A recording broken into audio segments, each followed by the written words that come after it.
Shopping for car insurance, consider Geico. If you're serious about savings, pretty simple. Geico.com. After 75 years, they know how to save you money. An hour ago, Roger Goodell, NFL commissioner, stopped by.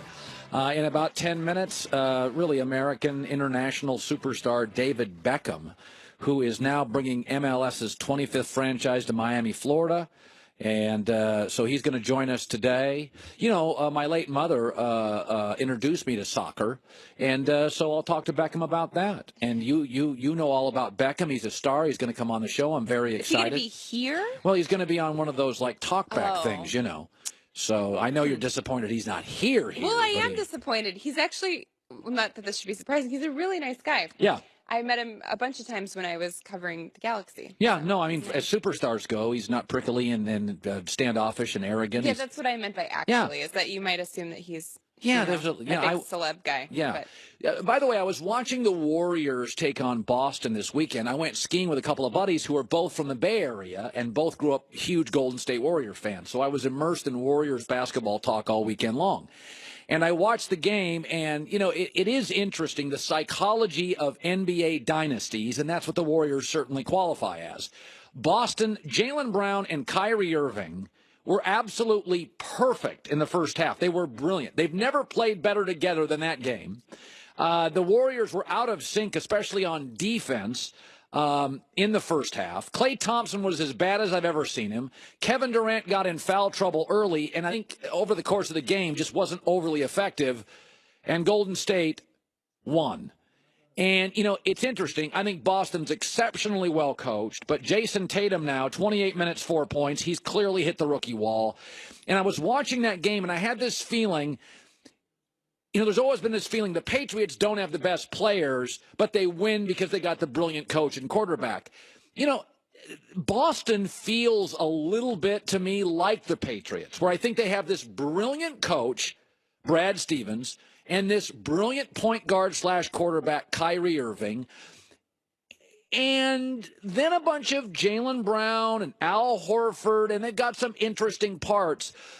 But the difference is in football, New England only has to beat Seattle once in the Super Bowl, and Atlanta once, and Philadelphia once, and Jacksonville once.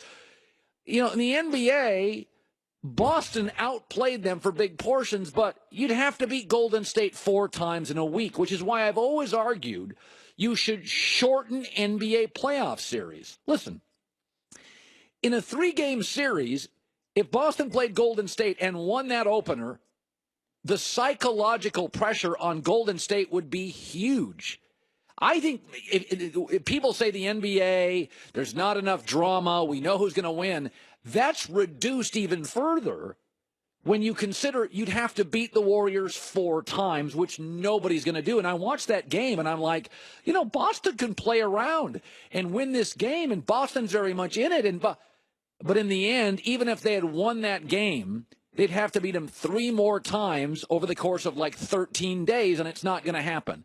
So I think you can win with a little less talent, with brilliant coaching in football, because I only have to beat you for 3.5 hours. There's the element of surprise. I can get a break. I can beat you situationally. Can you imagine if New England would have played the Seahawks, you know, another 6 times, and the element of surprise is gone? So, I mean, I see the Patriots when I watch the Celtics. They've got their star leader, Kyrie Brady. They've got their great coach. It's a very stable family, terrific organization. But boy, in the NBA, the idea that you have to beat the Warriors 4 times in 2 weeks, folks, it's just not going to happen. There is nobody in this league close to beating the Warriors 4 times in 2 weeks. And Boston and Houston may be the only ones that could win a couple of games. Christine with the news. No. Turn on the news. This is the Herdline News. The Patriots did their send-off today as they were on the way to Minneapolis, and Tom Brady went to the microphone, gave a little farewell speech, and it seems like he's in a really good mood. Oh, really? It's going to be a lot of hard work. We're playing a great team, but I'll tell you what, we got a locker room full of guys that are ready for the challenge. And I know we obviously can't bring you all to Minnesota with us. Maybe some of you can come, but you guys are with us. We know that. You know that. We all know that. Patriot Nation stronger than ever. We got one more to go. We're going to go out there and try to win it for you guys. And that's all we got. We love you, Patriots out! Yeah! He did a mic drop. Yeah! This is not normal Tom Brady behavior, but I kind of love it. Yeah, that's Brady with the mic drop? That's not like buttoned up, classic. Tom. I guess Philadelphia. I mean, they're both so close. Philadelphia. This feels so much like last year's Super Bowl to me. God, it feels just like last year's Super Bowl. You've got this NFC team that's riding high. And remember, Atlanta last year, didn't they, John? Didn't Atlanta crush Green Bay right before the Super Bowl? And so we were like, oh, my God, Atlanta's going to destroy New England. Did you see what they did to Green Bay? And Philadelphia destroys Minnesota. And everybody's like, you do get that New England and Minnesota, neutral field, equally rested. I mean, Philadelphia feels exactly like Atlanta last year to me. Everybody loved Atlanta. Everybody loves Philly. Last year, New England was a 3-point favorite. 3 points. And I took them. I said it's going to be close. And this year it's a 4.5-point Philadelphia underdog. The only difference is Philadelphia has a less experienced quarterback. And Philadelphia has a defensive lineman, Fletcher Cox, which could be the best player on the field. So there's one negative for Philly and one positive. Ben Roethlisberger has dropped many hints about retiring or that he wouldn't want to play anymore. And now his center, Marquise Pouncey, says that Roethlisberger wants to play 3 more years. See? Is this all of a sudden because there's a certain coach not on the staff anymore? Yeah. Change of heart? It does seem, it feels like I'm beating up on Todd Haley and the offensive coordinator who, needed to go. But listen, man, it's like Bruce Arians said on our show, Christine. When you have this great quarterback in the NFL, you just got to find somebody that works with him. Now, that quarterback can be needy and imperfect and volatile and have an ego. I'm not denying any of that. Mm-hmm. But the planet gives us about 7 great quarterbacks. The planet gives us a lot of good coordinators. There's a lot of good coordinators in football. There's not many Bens. And so if you have Big Ben and you have Todd Haley and there's an issue, we all know who they're firing, okay? Because Pittsburgh went with Bradshaw and Big Ben. And you know what was in between that, Christine, for 25 years? A bunch of nothing. So when you get one of those great quarterbacks, sometimes you have to babysit him. Sometimes you have to baby him. But nothing against Todd Haley. He may work in Cleveland, but he had to go. In the NBA All-Star Draft last week, LeBron, or whoever, because I still don't necessarily supposedly chose Kevin Love and Kyrie Irving to play on his team. So Kyrie was asked now how he will enjoy playing with 2 of his old teammates. Here's his answer. It'll be fun, man. All-Star Weekend is just an enjoyable experience. It's a time for us competitors to, get together and we're not necessarily with our teams and going against one another. I think you've heard it if you've, talked to championship winners before, but when you're on that championship team, it's a bond that can't be broken forever. All right, Kyrie, I don't buy this at all, because if it was going to be so much fun, you could have played with them every day for the rest of the year if you wanted to, but you didn't, so it's not going to be that much fun. Yeah. I think it's going to be weird. Politicians and public figures always put on a good face. They just, New England, nothing wrong here. I don't want them to. I would love to see them act how they really feel. Well, when you go to these red carpet things in Hollywood, they're all battling for scripts and battling for actors, and there's animosity all over the Grammys.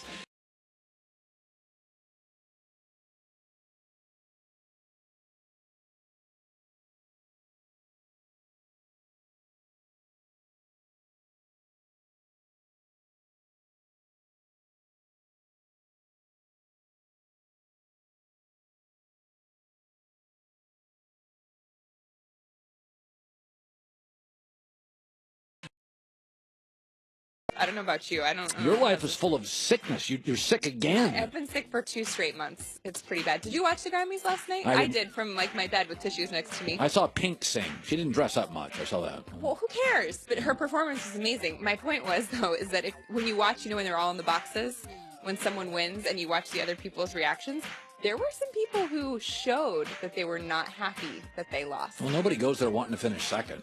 No, of course not. But I'll just say this. When Bruno Mars won twice, and there was one guy that was nominated in both those categories, did not look very happy. Christine with the news. Well, that's the news. And thanks for stopping by. The Herd Line News. Superstar David Beckham will join us in about 8 minutes. I wanted to talk about the Cavaliers are struggling in the last month. We know that. And much of it is centered around the relationship with Kevin Love and Isaiah Thomas. And they don't necessarily play well together, and there's a little drama bubbling up.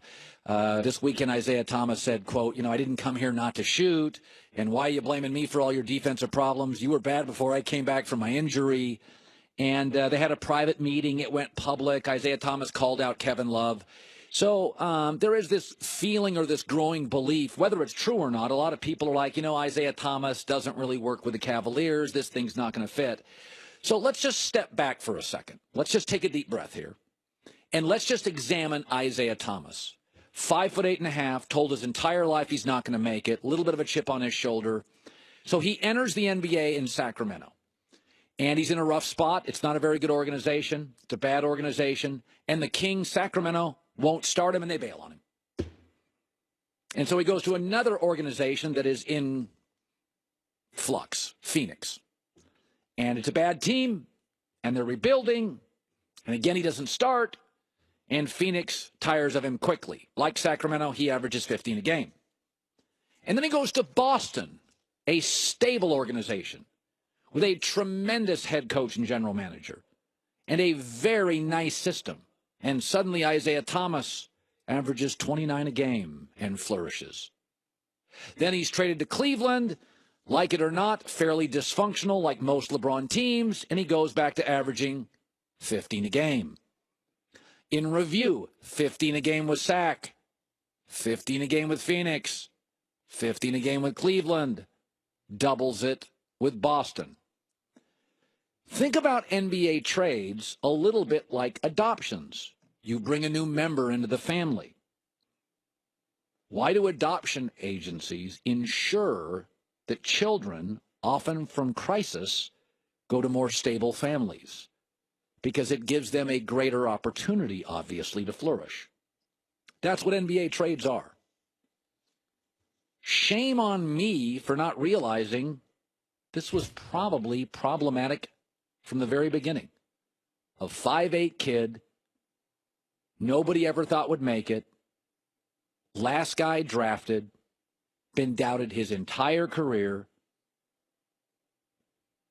Is it a shock that in the dysfunction that's been a multiple-year dysfunction in Cleveland, he's not gelling?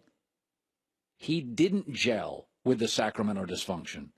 He didn't gel with the Phoenix rebuild. He's not gelling with LeBron and Cleveland's dysfunction. Of course, the only place where Isaiah Thomas really kicked it was Boston. The one stable family with great parents that adopted him. Isaiah Thomas isn't like most NBA players. He was the last guy picked. He's one of the shortest players. He's got a chip on his shoulder. He lost his sister. His life has been full of obstacles. He just wants to be supported. Dude wants to be loved. He's got a chip on his shoulder. He's not like every player in this league. He's not a lottery pick. He's not 6'8". He's never been worshipped. Even in AAU tournaments, he was the little guy who could score that people whispered, ain't going to play in the league. I just don't think it's a surprise that Isaiah Thomas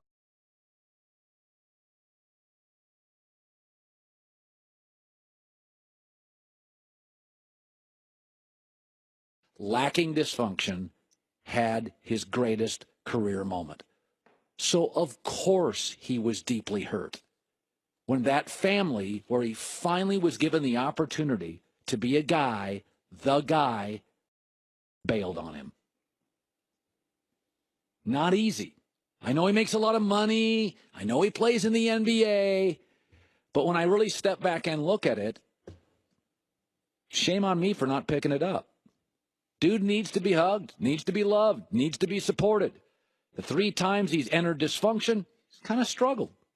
And the one time somebody truly supported him, he kicked ours. And they bailed on him. Of course, that transition to Cleveland has been difficult. David Beckham around the corner. You know I love my car. You probably love yours. I live in Los Angeles. They call it a car culture. People here like to drive, and they're in their car a lot. And if you're in your car a lot for long enough, that car will break down, and if you don't have a warranty, that'll be really expensive. Get covered by CarShield. Affordable protection that can save you hundreds, if not thousands, on car repair. A new fuel pump could cost you $500. Water pump could be over $1,000.